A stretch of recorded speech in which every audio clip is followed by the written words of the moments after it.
Okey, baik, seterusnya mari kita lihat testimoni produk-produk Biorich. Wow, memang sangat banyak lah ya. Ada ribu raban, banyak sangat testimoni hebat daripada mereka-mereka yang telah menggunakan produk Biorich. Daripada 2013 sampailah sekarang ini 2025, banyak sangat.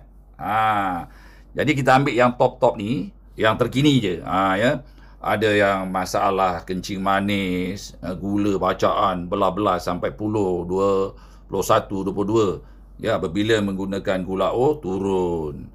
Ada masalah kanser, masalah jantung, masalah darah pekat, masalah kaki busuk, sakit-sakit badan, mata rabun, kulit kusam, jadi cun melecun, ya, gelap jadi putih, mata kabur jadi terang, sakit lutut. Ada banyaklah.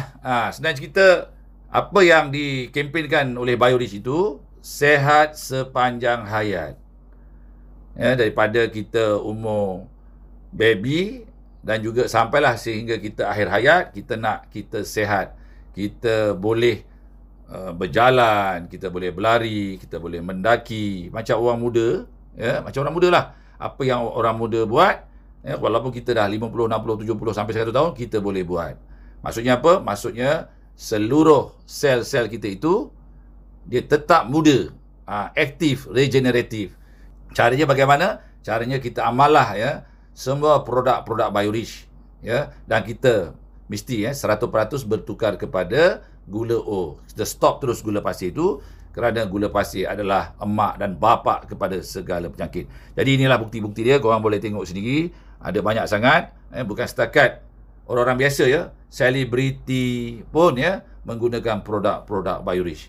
Jadi ini ada satu bukti nyata, tidak boleh dipetikai, bahawa produk-produk Biorich sangat hebat dengan izin Allah Ta'ala, dan kita jamin di dalam semua produk Biorich ini tidak ada sebutir pun gula pasir di dalamnya, kerana Biorich ada gula sendiri, iaitu gula O, pengganti gula pasir.